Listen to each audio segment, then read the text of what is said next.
लेकिन आज कुछ लोग हैं जो नबी की शफाअत का इनकार करते हैं। एक जगह तकरीर कर रहा था तो एक साहब खड़े हो गए, कहें मौलाना कहा शफात शफात बक्कत हो, कुरान में तो लिखा है मंजल लजी असफो, तुमको मंजल लजी असफो, कहें हाँ कोई कोई शफात न करे। तो हमने कहा और आगे पढ़ो, आगे क्या लिखा है, जज़ाकल्लाह। तो कहते हैं मुँह हाफिज थोड़ो जो तुमको पूरा कुरान सुने। हमने कहा हाँ तुमको आधी आयत रटाई गई है, अगर पूरी आयत रटाई जाती तो तुम गुमराह न होते। जी बेशक बेशक, तुम्हारा अकीदा न बिगड़ता। अफसोस कि तुमको आधी आयत रटाई गई, आयत कतर कतर के तुमको बताया गया। ऐसे एक जगह तकरीर हो रही थी कि नमाज पढ़ो बेनमाजी जहन्नमी है। तो एक साहब खड़े हो गए, कहने रे मौलाना कहा बक्कत हो, नमाज न पढ़ने वाला जहन्नमी कहा। तो और कुरान में तो लिखा है या अय्युहल्लज़ीना आमनू ला तक़रबुस सलाह, ईमान वालो नमाज के करीब न जाओ। कुरान कहता नमाज के करीब न जाओ, तुम कहते हो नमाज नहीं पढ़ोगे जहन्नम में जाओगे। तो हम कहा और आगे क्या लिखा है, तो वह यही बात बताए। इसके हम पूरे कुरान के हाफिज थोड़ो। हमने कहा अगर तुमको पूरी आयत याद होती तो तुम ये बोली न बोलते। अल्लाह ताला ने नमाज के करीब जाने से कब मना किया। अल्लाह फरमाता है या अय्युहल्लज़ीना आमनू ला तक़रबुस सलाह, ऐ ईमान वालो नमाज के करीब न जाओ। कब, वअंतुम सुकारा, दरा हाले कि तुम नशा में हो। बेशक बेशक, नशा में हो तो नमाज के किनारे न जाओ, वरना अल्लाह जाने का बक्को हुआ। नशेड़िन के कहा हाल है, कहूँ नालिम मूर्खों से पड़े हैं, कहूँ टराली में यह लटके पड़े हैं। नशेड़ियों का कौन ठिकाना।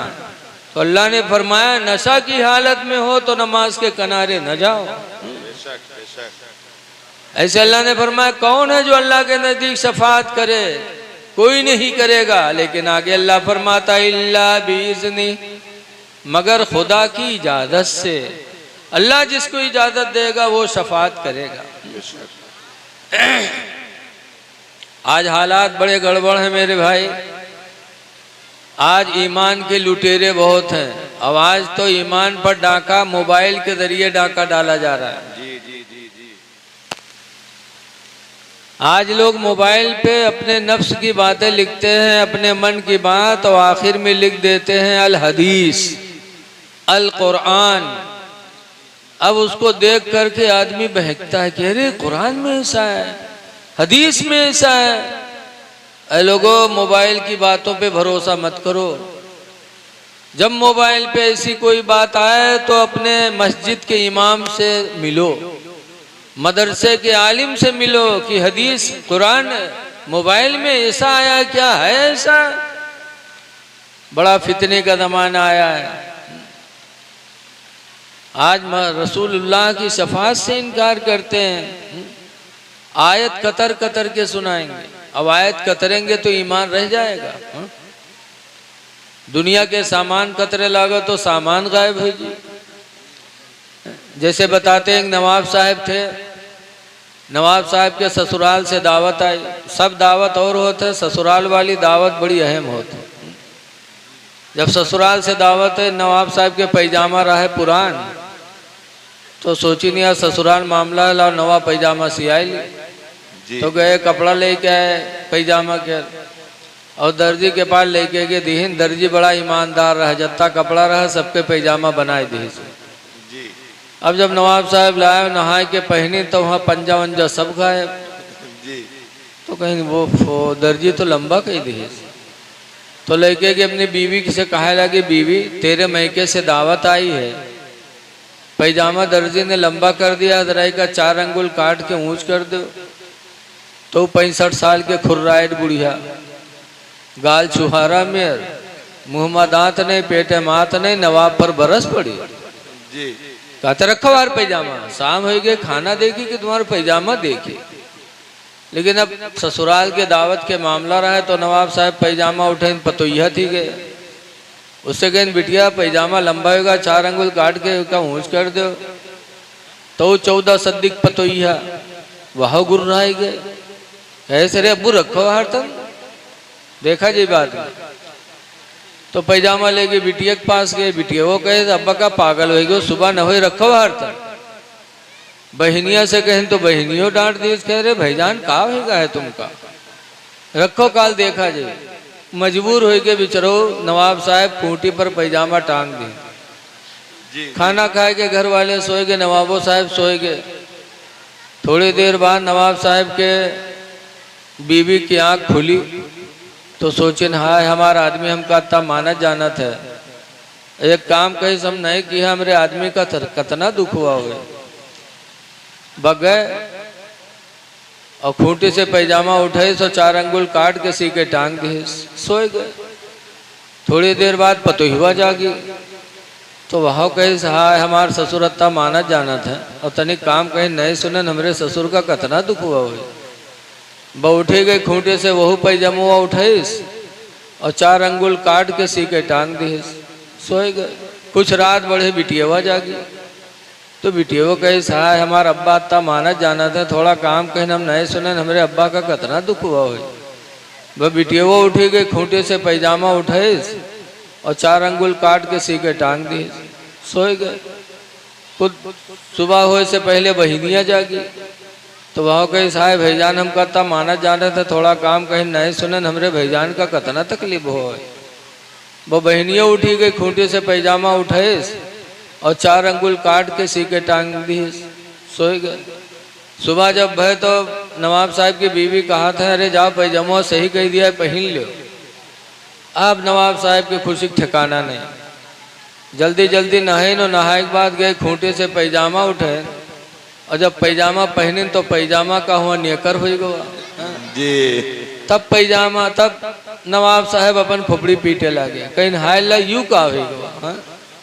पैजामा कतरा गया तो पैजामा के बजाय नेकर हो गया और कुरान की आयत कतरी जाएगी तो ईमान कहाँ रह जाएगा। जी सच्ची बात है बेशक। ऐ लोगों कोई भी बात सुनो तो पूरी बात सुनो, अधूरी बात ना सुना करो।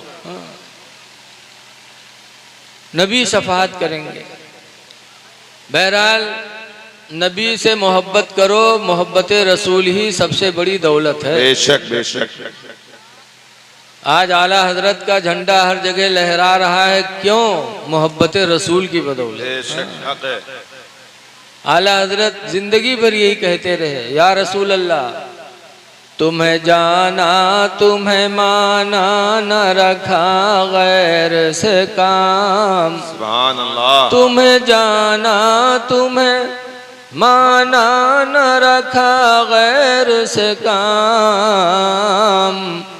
अलिल्लाहिल हम्द में दुनिया से मुसलमान गया। सुभान अल्लाह सुभान अल्लाह। अलिल्लाहिल हम्द में दुनिया से मुसलमान गया। उर्स कर रहे हो कब्रों पे जाया करो। अल्लाह के नबी फरमाते ज़ूरुल कबूरा कब्रों की जियारत किया करो। लिअन्नहा तुज़क्किरुल आखिरा इसलिए कि कब्र तुमको आखिरत की याद दिलाती रहेगी। बेशक बेशक। मौत याद आती रहेगी। कब्रों पे जाया करो, कब्रों की जियारत किया करो। बेशक। लेकिन जियारत करने जाओ तो कैसे करो?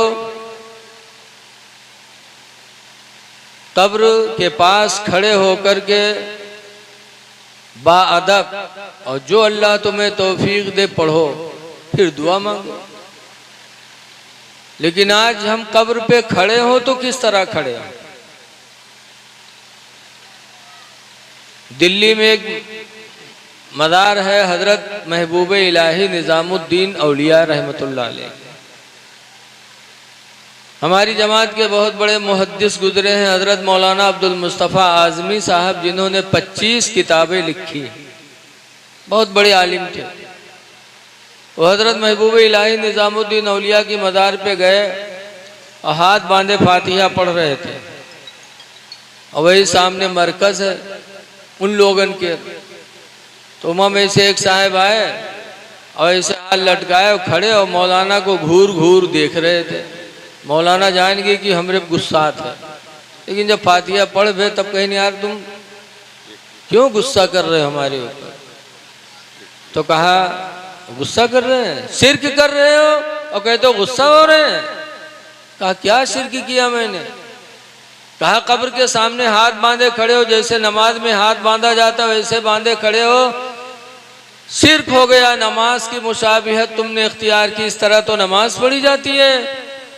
और एक गैरुल्लाह के सामने आप हाथ बांधे खड़े हो, नमाज की मुशाबिहत कर रहे हो, शिर्क कर रहे हो, फिर कहते हो खफा क्यों हो रहे हैं। तो हजरत ने फरमाया भाई अगर मैंने शिर्क किया तो तुमने भी तो शिर्क किया। कहा मैंने क्या शिर्क किया। कहा तुम हाथ ऐसे छोड़े खड़े हो, ये भी तो नमाज के मुशाबिहत है। कहा नमाज में हाथ कहाँ छोड़ा जाता।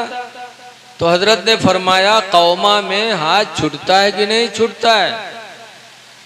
देखो नमाज में एक होता है कौमा, एक होता है जलसा। एक तो यूं जलसा हो और नमाजों में जलसा होता है। नमाज में कहाँ जलसा है। देखिए रुकू से जब समी अल्लाहु लिमन हमिदा कह के नमाजी खड़ा होता है तो उस खड़े होने को कौमा कहते हैं। और एक जलसा के बाद, एक सजदा के बाद जब दूसरे सजदा के लिए बैठता है, पहला सजदा करके बैठा तो इस बैठने को क्या कहते हैं इस्लाम में जलसा। तो हजरत ने फरमाया कि कौमा में भी तो हाथ छोड़कर नमाजी खड़ा होता है। जब कहता समी अल्लाहु लिमन हमिदा रब्बना लकल हम्द, तो उस वक्त नमाजी के दोनों हाथ छूटे होते कि नहीं छूटे होते। तो हजरत ने फरमाया कि अगर मैंने हाथ बांध के शिर्क किया तो तुमने हाथ छोड़ करके भी शिर्क किया। हाथ छोड़कर खड़ा होना भी नमाज के मुशाबियत है। तो कैसे बारे मौलाना तब कैसे खड़े हो। तो हजरत ने फरमाया एक तरीका है वो शिर्क नहीं है खड़ा होने का। हाथ बांधकर खड़े हो गए भी नमाज के मुशाबे, हाथ छोड़कर खड़े हो गए भी नमाज के मुशाबे। एक तरीका बचाए खड़े हो, उस तरह खड़े हो गए तो शिर्क नहीं होगा। कहा क्या। तो हजरत ने फरमाया जब कब्र के सामने आया करो तो एक हाथ सर पर रखो, एक हाथ कमर पर रखो। जैसे इतना कहा वो खफा हो गया। हजरत ने फरमाया शिर्क का तुमने ठेका ले लिया है, हर बात पे शिर्क। शिर्क कहते हैं इंसान अल्लाह के अलावा किसी दूसरे को खुदा मानकर उसकी इबादत करे, इसका नाम है शिर्क। लेकिन जिसको देखो उसको शिर्क। बहरहाल है लोगों कब्रों की जियारत किया करो। कब्रों पे जाने से मौत याद आती है। साहबे किराम मौत को याद करते थे तो गुनाह से बचते थे। हर वक्त मौत का ध्यान था उन्हें। हजरत उमर फारूक आजम रज़ी अल्लाह ताला अन्हु के साहिबजादे अब्दुल्ला मदीने के मदरसे में पढ़ते थे। एक दिन नहीं गए तो हजरत उमर ने कहा बेटा पढ़ने नहीं गए। कहा जब तक आप मुझे नया कपड़ा नहीं बनवा के दोगे मैं नहीं जाऊंगा। कहा क्यों बेटा। कहा ये कपड़ा पहन के पुराना, मैं कल पढ़ने गया था तो मेरे साथी ने ताना मारा था, कहा था तुम अमीरुल मोमिनीन के लड़के और इस तरह कपड़ा पहन के आते हैं। हम सब आम आदमी के लड़के, हम लोग अच्छे कपड़े में आते हैं। तो अब्बा जब तक आप मुझे नया कपड़ा नहीं बनवाओगे मैं नहीं जाऊंगा। तो हजरत उमर रज़ी अल्लाह ताला अन्हु अमीरुल मोमिनीन थे, पूरी दुनिया के प्रधानमंत्री थे समझो। लेकिन हजरत उमर की सादगी का आलम देखो, अमीरुल मोमिनीन है लेकिन बच्चे को कपड़ा बनवाने के लिए पैसे मौजूद नहीं है। तो अपने खादिम को बुलाया और फरमाया या खादिम इज़हब इला बैतिल माल, ऐ मेरे खादिम तुम बैंक चले जाओ। वकुल खादिन बैतिल माली, और बैंक के मैनेजर से जाके कह दो युती अरबात रूबियत अला इसमें उमर अब्निल खत्ताब दैना, कि उमर के नाम पर वो 4 रुपया कर्जा दे दे। उल्लमा यक़दी शहरी, जब मेरा महीना पूरा होगा तो मेरी तनख्वाह से वो काट लेंगे। जाओ 4 रुपये कर्जा मांग लाओ ताकि मेरे लड़के का कपड़ा बन जाए। अमीरुल मोमिनीन है। वो खादिम बैंक गया, जब बैंक के मैनेजर से कहा तो बैंक के मैनेजर ने कहा कि जाके अमीरुल मोमिनीन से कह दो कि उन्होंने कहा जब मेरा महीना पूरा होगा तो मेरी तनख्वाह से काट लेंगे। जाके कह दो कि इस महीना के मुकम्मल होने तक अपनी जिंदगी की जमानत लिख के दे दें कि जब तक महीना पूरा नहीं होगा वो जिंदा रहेंगे। जाके जमानत लिखवा लाओ वरना मैं दे दूं और उससे पहले अमीरुल मोमिनीन का इंतकाल हो जाए तब। ये आम मुसलमानों का माल है, कौन देगा? जाके उनसे चिट्ठी लिखवा लाओ कि महीना के पूरा होने तक उनकी जिंदगी की जमानत वो दे दे। वो खादिम आया, हजरत उमर ने फरमाया लाए, कहा हुजूर बैंक का मैनेजर कह रहा है कि जाके कह दो कि इस महीने के मुकम्मल होने तक अपनी जिंदगी की जमानत लिख के दे दे। जब हजरत उमर ने सुना तो रो पड़े और रो करके अपने बेटे अब्दुल्ला के सर पे हाथ रखा, कहा बेटा जाओ पढ़ो, अगर अल्लाह ने जिंदा रखा महीना पूरा हुआ तनख्वाह मिली तो तुम्हारा कपड़ा बनेगा, वरना अल्लाह जो चाहेगा करेगा।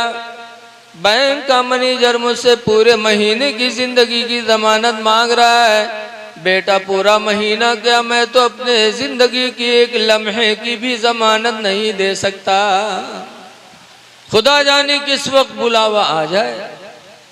ये सहाबा थे जो हर वक्त मौत को याद करते रहते थे। ऐ लोगों मौत को याद करो। आज हजरत शहीद मर्द रहमतुल्लाह अलैह के उर्स में आप आए हैं। दुनिया से बहुत से लोग जा रहे हैं लेकिन उर्स सबका नहीं मनाया जा रहा है। उर्स उसी का होता है जिसने पूरी जिंदगी अपने खुदा को राजी किया। मौतें भी तरह तरह की आती हैं। आज हमारे तुम्हारे पास मलकुल मौत आते हैं पता नहीं चलता, लेकिन अल्लाह वालों की शान देखो, मौत किसी को छोड़ा नहीं। हजरत मूसा अलैहिस्सलाम अल्लाह के नबी हैं। हजरत मूसा अलैहिस्सलाम के पास भी मौत का फरिश्ता आया था। आया मौत का फरिश्ता, सलाम किया। हजरत मूसा अलैहिस्सलाम ने जवाब दिया। पूछा कैसे आना हुआ? कहा आपकी रूह निकालने आया हो। मूसा अलैहिस्सलाम ने कहा अभी दीन का काम बाकी है और तू रूह निकालने आ गया। खींच के एक तमाचा मारा मलकुल मौत को, इतनी जोर से मारा कि मलकुल मौत की आंखें बाहर हो गई। बेचारे वापस चले गए। अल्लाह की बारगाह में जाकर कहते हैं अल्लाह की जलाली के पास भेज दिया था, उसने तो तमाचा मारा मेरी आंखें निकल आई। कहते हैं अभी दीन का काम बाकी है। अल्लाह ताला ने अपनी कुदरत से उनकी आंखों को सही फरमाया। फिर फरमाया अल्लाह ने जाओ फिर मूसा के पास और जाके कह दो कि अभी मरना नहीं चाहते हैं तो किसी बैल के पीठ पर हाथ रख दें। जितने बाल उनके हाथ के नीचे पड़ेंगे हर बाल के बदले में उतने साल की उम्र उनकी बढ़ा दी जाएगी।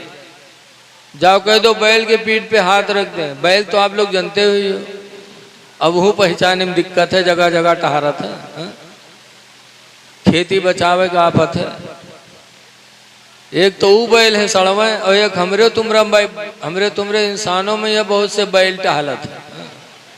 इंसानों में बैल होते कि नहीं होते? बहुत बैल है मेरे तुमरे में। हमारे उधर एक मदरसा चलता है फिर बितनी दरगाह पे, वहाँ के मोहतमिम मौलाना अली हसन फारूकी अलैहि रहमा इंतकाल कर गए। पान ज़्यादा खाते थे हजरत।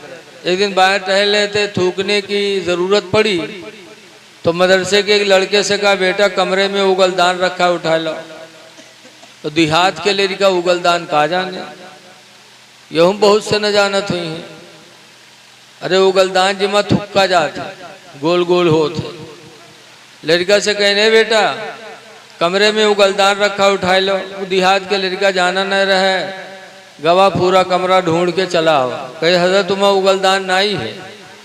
तो हजरत ने फरमाया उसी में है, जाके देख। तो दोबारा फिर गवा ढूंढ के चलावा जाना तो तब तो उठाए लावे। तो हजरत गए, कहा देख वो रखा है उगलदान, उसी को कहते हैं उगलदान। जब वो उठाए देखे तो कहा हजरत इमा कोनो सार थुक मारी से, हजरत इमा कोनो सारा थुक्की से। तो हजरत ने फरमाया बैल कहीं कहीं ले आओ। तो इंसानों में भी बैल होते बेचारे जो नहीं जान पाते कुछ। मूसा अलैहिस्सलाम को जब हुक्म हुआ कि बैल के पीठ पे हाथ रख दो, जितने बाल उनके हाथों के नीचे पड़ जाएंगे उतने साल की उम्र बढ़ा दी जाएगी। हैदराबाद के आदमी हो तो हाथ न रखत पूरी पिठियवा सोहरावत है, कितने बाल आ जाए हमरे अंदर, हाँ, मरीना। हाँ। लेकिन मूसा अलैहिस्सलाम को जब हुक्म मिला तब मूसा अलैहिस्सलाम फरमाते हैं कि उतने साल जब पूरे हो जाएंगे फिर, तो मलकुल मौत ने कहा तो फिर मैं आऊंगा। तो मूसा अलैहिस्सलाम ने फरमाया जब तुझको आना ही आना है और मुझे मरना ही मरना है तो जैसे कल वैसे आज रूह निकाल ले। रूह निकाल लिया, मूसा अलैहिस्सलाम का विसाल हो गया। ऐ लोगों, ये अल्लाह वालों की मौत है।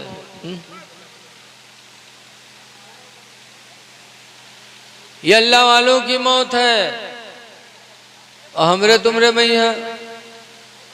देखा जाता है बप्पा बीमार है, लड़का घेरे बैठे हैं, अब्बा ही बात अब्बा वो बात अत्ते में कहता अरे बप्पा गए सट से गायब, हाय बप्पा गए को आवा को लेके गवा कोई पता नहीं। तो हम नबियों की बराबरी नहीं कर सकते। अल्लाह ताला ने अपने इंसानों को अलग अलग मर्तबे अता फरमाया। जब मूसा अलैहिस्सलाम के मर्तबे का ये आलम है तो मेरे नबी का मर्तबा कितना बुलंद होगा। मूसा अलैहिस्सलाम तो मुक्तदी हैं, मेरे नबी इमाम हैं। मेराज की रात में हुजूर ने नमाज पढ़ाई थी सबको।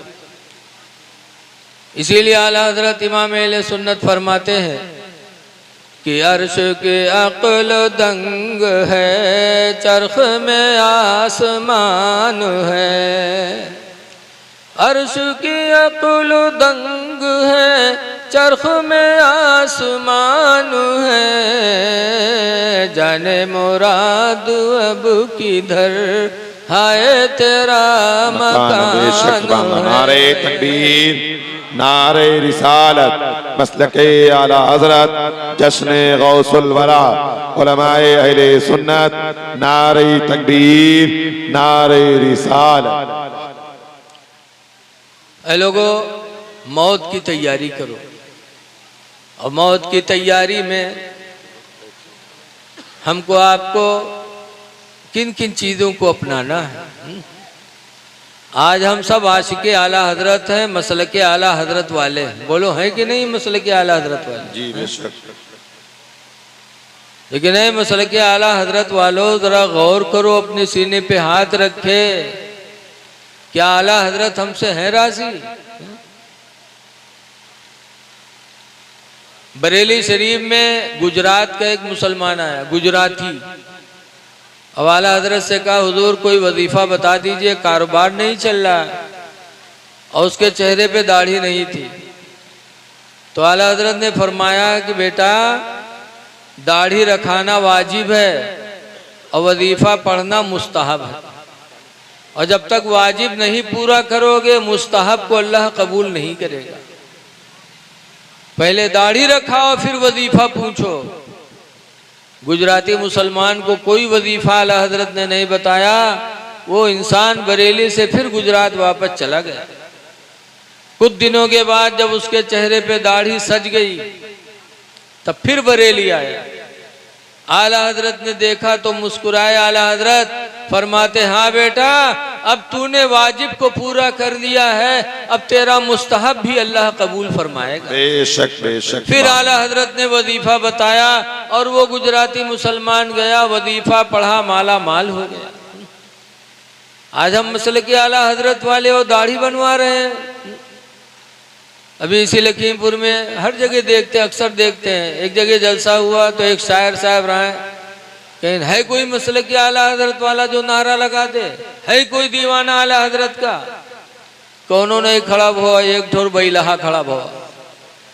पैंट अलग जाए, बूसट अलग जाए, इतना गंदा, और मुंह में पुकार खाए, मुंह करिया करिया बुझवन के बाहर लागे, और न टोपी न कुछ, खड़ा नारे तकबीर मसल के आला हजरत। हमने कहा कोई गैर देखेगा तो कितना थुकेगा कि ऐसे ही मसल के आला हजरत वाले होते हैं, ऐसे ही होते हैं। ऐ लोगों, अपने नसीब पे नाज करो कि अल्लाह ताला ने हमको तुमको मसल के आला हजरत वाला बनाया है। बेशक। तो दाढ़ियां सजा लो। दाढ़ी किसके लिए? मुसलमानों ही के लिए है। 1,24,000 या 2,24,000 नबी दुनिया में आए, लेकिन किसी नबी ने दाढ़ी नहीं बनवाई। हुजूर के सहाबा हज्जतुल वेदा में तकरीबन 1,40,000 सहाबा मौजूद थे, लेकिन किसी सहाबी ने दाढ़ी नहीं बनवाई थी। न किसी सहाबी ने दाढ़ी बनवाई, न किसी नबी ने दाढ़ी बनवाई। ऐ लोगों, उम्मते मोहम्मदिया में 73 फिरके होंगे, एक ही फिरका जन्नत में जाएगा। पूछा गया था वो कौन, तो हुजूर ने फरमाया या मा अना अलैहि व असहाबी, वो वही फिरका जन्नत में जाएगा जो मेरे और मेरे सहाबा के रास्ते पे चलेगा। सुभान अल्लाह, सुभान अल्लाह। तो जो नबियों के रास्ते पर होगा, जो सहाबा के रास्ते पर होगा, वही फिरका जन्नती होगा। सुभान अल्लाह, सुभान अल्लाह। जब सहाबा ने दाढ़ी नहीं बनवाई तो तुम भी न बनवाओ। बेशक। आप दाढ़ी मुंडा रहे हो।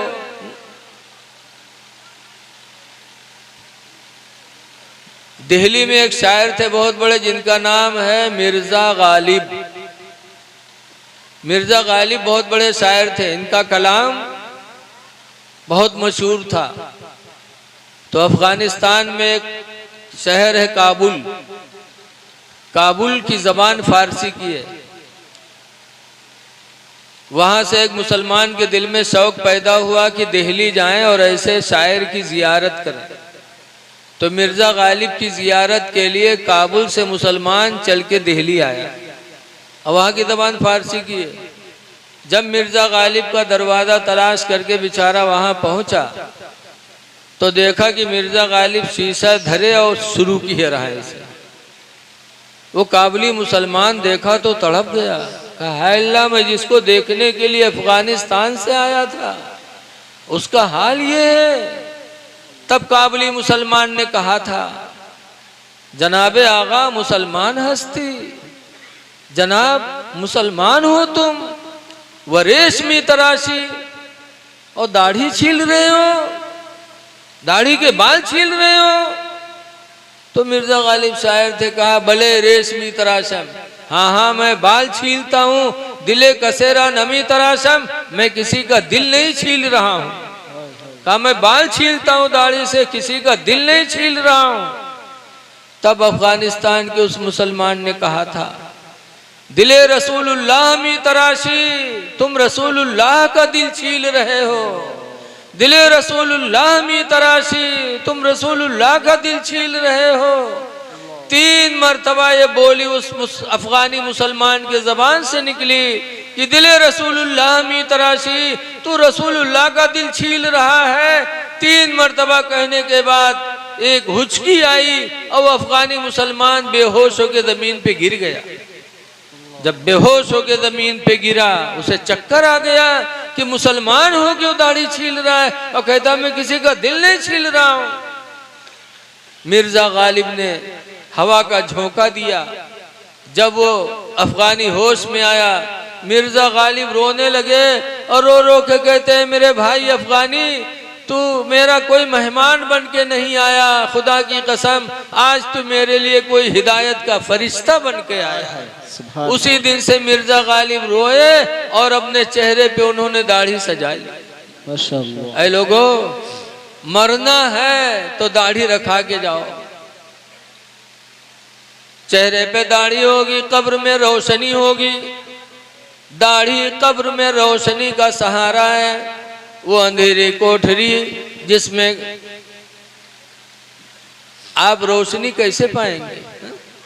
नबी से मोहब्बत है तो चेहरे पे दाढ़ी सजा लो, नबी की मोहब्बत दुनिया से लेके जाओ। आला हजरत इमाम अहले सुन्नत फरमाते हैं, लहद में इश्क रुखे शह का दाग लेके चले, लहद में इश्क रुखे शह का दाग लेके चले, अंधेरी रात सुनी थी चराग लेके चले। कब्र में रोशनी अगर होगी तो मोहब्बत रसूल की बुनियाद पर, आमाले सालिहा की बुनियाद पर। इसलिए मुसलमानों, जियो तो मुसलमान बन के जी लो। अल्लाह फरमाता वाला तमूतुन्ना इल्ला व अंतुम मुस्लिमून, ऐ मुसलमानों तुम हरगिज हरगिज न मरो मगर मुसलमान बन के मरो। जाओ दुनिया से मुसलमान बन के। इसलिए मौत का वक्त मुकर्रर नहीं, खुदा जाने किस वक्त बुलावा आ जाए। तो ऐ मेरे नौजवानों, चेहरे पे दाढ़ियां सजा लो। रात मिली है, दिन मिले कि न मिले, इसलिए मौत को याद करो, मुसलमान बन के जी लो। लेकिन आज अफसोस है कि अगर कोई दाढ़ी रखाए लेते तो कि बिहावे जल्दी नहीं लागत। हाँ, हमरे नानपारा में एक मौलाना साहब हैं, उम्र उनके खत्म हो चुकी है, सिर्फ दाढ़ी की वजह से उनके बिहाव नहीं हुआ। लेकिन उन्होंने जिद कर लिया कि मैं दाढ़ी नहीं बनवाऊंगा, दाढ़ी की वजह से बिहाव नहीं। एक बिटिया रहा, एक आदमी की बिटिया वक्त शादी लागे, एक लड़का के साथ है, तो बपुआ गवा देखे कि लड़का वक्त देख तो ली, तो वहाँ गवा देखे तो लड़का दाढ़ी रखाया रहा है। तो बपुआ कहते ये तो मुल्ला है हो, ये का कमाई का खवई छोड़ो, कोनो पैंट बूसट वाला ढूंढो। तो पैंट बूसट वाला मिल गया, जो जैसे ढूंढता उसको वैसे मिल जाता। पैंट बूसट वाला मिल गया, शादी तय हो गई। जब शादी की तारीख आई तो का दुल्हा बनावे खातिर नौभावे चले। पहले ज़माने में यह नौभावा जाता है। तो जब नौभावे चले तो उनके पैखाना लग गया, तो लेटरिंग मगवा पैखाना करे, और जब पैखाना कह के निकला लेटरिंग से तो नुहरा नुहरा, उठ ही नहीं पावे। बाप देखिस तो रोवेला, कहे साहिल लाई चढ़ाएगा अब कैसे हुई, उठावे तो नहीं उठ पावे। तो पकड़ के होगा ढकेल उकेल के ले गए डॉक्टर के पास। डॉक्टर साहब देखें तो कहीं नहीं, क्या ऑपरेशन करे पड़ी ठीक होगी। तो बपुआ रोवेला, कहे डॉक्टर साहब आज के शादी है का दुल्हा बनावे के, रिश्तेदार लड़की के यहाँ इंतजार कर रहे हैं, अब ऑपरेशन करियो, अल्लाह जाने महीना में ठिका कि 2 महीना में ठिका कैसे हुई। डॉक्टर साहब कहीं घबराओ ना, 2 मिनट लागी। लेके कि ऑपरेशन रूम में और दरवाजा बंद की, और 2 मिनट नहीं लाग, दरवाजा खोली तो सीधा सीधा निकला। तो सबका बड़ा ताज्जुब हुआ कि हाय अल्लाह, ये कौन मेरा ऑपरेशन रहा है कि दरवाजा बंद हुआ कि फट से खुलेगा, ये कौन ऑपरेशन हुआ कि अति जल्दी ऑपरेशन हो एक बार ठीक होगा। तो लोग डॉक्टर साहब से पूछला कि डॉक्टर साहब कौन बीमारी रहा जो 2 मिनट नहीं लाग। तो डॉक्टर साहब कहें कोई बीमारी नहीं, पैंट के बटन बूसट में लगा ली इस रहा है। पैंट के बटन बूसट में, बताओ ऐसे ऐसे चोंगा पर हैं, पहनिए पैंट चाहे आवे चाहे ना हो कि कहाँ बटन कहाँ लगाए लिखी। बताओ ऐ नौजवानों, पैंट पहनना नाजायज नहीं, पहन सकते हो, लेकिन पैंट इस तरह पहनो कि नमाज पढ़ने में उठने बैठने में तकलीफ ना हो। पैंट पहनो तो तुम्हारा जिस्म जाहिर ना हो। अल्लाह ने लिबास किस लिए दिया था? कुरान हकीम में अल्लाह फरमाता, या बनी आदम, आदम की औलाद, कद अंज़लना अलैकुम लिबासा, मैंने तुम्हारे ऊपर लिबास उतारा है। क्यों? युवारे सौआतिकुम, इसलिए लिबास दिया है कि तुम्हारी इज्जत को छुपा ले। इज्जत छुपाने के लिए अल्लाह ने लिबास दिया। लेकिन आज पैंट अति तंग बनवाई है कि पिछली दुकान देखो तो 2 हिस्सा में बटी नजर आवत, कतना खाली, कहाँ से खाली कहाँ से ऊंच है साहब। ऐसे हमारी माँ बहनें पहनी है नकाब, और नकाब पहनने के बाद कमर में रस्सा बंधी है, लागत है डांका डाले जाता। और जब रस्सा बांधती हैं तो इतनी बेहया लगती हैं, जिस्म का ऊंचा नीचा हिस्सा सब नजर आ रहा है। नकाब पहनने का क्या मकसद रहा? नकाब तो इसलिए ईजाद हुआ था कि औरत के बदन का नीचा ऊंचा हिस्सा कोई देख न पाए, पूरा बदन बराबर लगे, ताकि किसी की निगाहें न उठे। और नकाब पहनने के बाद रस्सा बांधे हैं। इसीलिए अल्लाह के नबी ने 1400 साल पहले फरमाया था, अनबी हुरैरा काला काला रसूलुल्लाह, हजरत अबू हुरैरा से रवायत है, फरमाते अल्लाह के नबी ने इरशाद फरमाया कि एक ज़माना ऐसा आएगा कि कासियातुन, औरतें लिबास पहने होंगी, आरियातुन, फिर भी वो नंगी होंगी। मेरे नबी ने फरमाया था एक ज़माना ऐसा आएगा कि औरतें लिबास पहने होंगी फिर भी नंगी होंगी। मुमीलातुन माइलात, दूसरे का दिल ले बैठेंगी और अपना दिल उनको दे बैठेंगी। जो नबी ने फरमाया था आज हूबहू हो रहा। शादियों में देख लो, शादियों में हमारी बच्चियों के, हमारी बहनों के कपड़े ऐसे ऐसे होते हैं, ऐसे ऐसे फहश अंदाज की देखने में खुद निगाह झुक जाती। ऐ मेरी माँ बहनों, वो लिबास पहनो कि तुम्हारे जिस्म के हिस्से पर किसी की निगाह न पड़ सके। पैंट बूशर्ट पहनो, इस तरह पहनो कि तुम्हारी इज्जत छुपी रहे। लेकिन देखा जाता आज हमारे नौजवानन के यहाँ कि पंचगानम तो कबू जाइए ना, जुमक दिन जाइए पढ़े, और जुमक दिन जाइए तो कुर्ता पैजामा पहन के न जाइए, पैंट और शर्ट पहन के जाइए। हाँ, जहाँ से पैंट खत्म हुए से शर्ट शुरू, और के बाद जब नमाज पढ़िए रुकू मैया जाइए तो पैंट खसक के चुतरे पहुँच जाए और शर्ट पीठी पर, आधी दुकान खुल जाती है। और जब सजदम जाते है तो पूरी पूरी। बताओ जुबान नमाज तो गड़बड़ है, पीछे जब देखा थे तुम्हारा सामान उके हाल का हो, उसकी नमाज कहाँ जाएगी। ऐ नौजवानों, वो लिबास पहनो जिससे तुम्हारा सत्र छुपे। अल्लाह ने लिबास इसीलिए उतारा था। और दूसरा मकसद अल्लाह ने फरमाया वरीशा, और इसलिए भी हमने लिबास दिया था ताकि तुम्हारी खूबसूरती को बढ़ा दे।